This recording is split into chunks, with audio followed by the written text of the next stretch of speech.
Say we went through a grieving process. There was a lot of thoughts of this, going to a bunch of therapy and working through all these options was not what we had envisioned for our family. And it was sad because he had been talking, and then he just kind of lost it. So now we really won't have that normal experience, at least not right now. Yeah, it was definitely a blow to you. I mean, as far as, your aspirations and stuff for, basically my oldest son, that type of thing. It's kind of like, it's just a blow to you in general, but then you have to think about it in terms of, him doing the best he can with what he has. And he's gonna have these challenges for his whole life. And it was awful. I can't think of any other word to describe it. Autism. Most of us have a vague understanding of what it is, but aren't really sure. You may recognize me as our state's former lieutenant governor, but today I'm here as Ronald's mom. Ronald was diagnosed with autism when he was 2. I understand all too well what those parents were feeling. You quickly realize that your child's life isn't going to be the one you dreamed he'd have. I remember being terrified that we wouldn't be able to get him the help that he needed.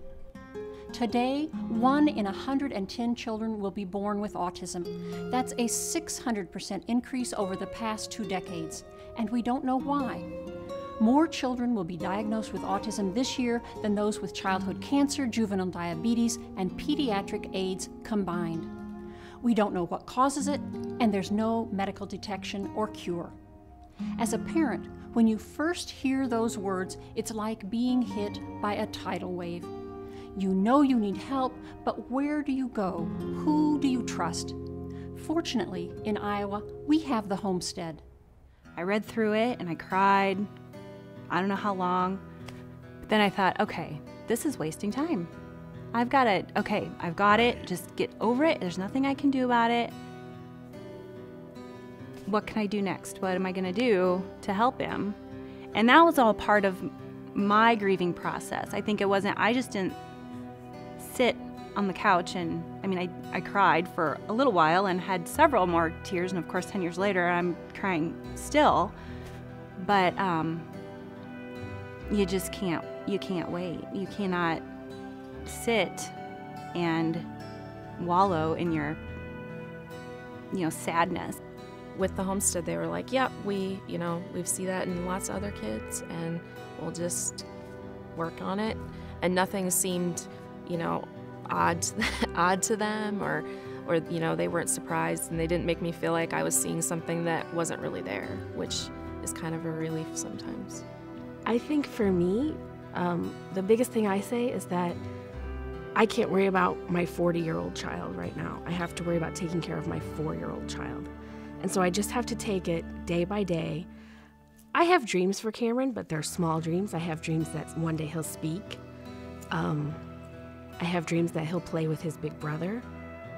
But as far as going to college, sure, I'd love for him to, but I can't set it as an expectation, because I don't want to set that on him, and I don't want to set that on myself either. Autism is what they call a spectrum disorder. A mildly affected person might just seem quirky and live a typical life. On the other end of the spectrum, a person might be unable to ever speak or care for themselves. Because there's such a wide range, treatment needs to be carefully customized for each child. At the Homestead, by using research-based strategies like applied behavioral analysis, they're able to provide intense and focused techniques designed for that specific person. The results are often remarkable and life-changing. The Homestead's goal is simple: to help each person they serve live as full and vibrant a life as possible. The Homestead doesn't really seem to look at that, they just want them to have the best possible life, whatever that means. If there had not been a Homestead, I don't even want to think about it. Who knows? He might be in an institution right now. No matter what life has in store for us and Cameron, we continue to see signs that the world is opening up to him. And, our limits for Cameron are we have no balance for him at this We point. threw our limits out the door. There used to be so many things that we would say, oh, well, we can't do this because Cameron can't do it. And then we just kind of woke up and we're like, why not try? What's going to happen to us if we go there and it doesn't work? We just leave. So now we basically try anything with him, and the things that he overcomes and the things that he shows us that he can do, it's amazing that he's just been able to open up his world and accept so many things.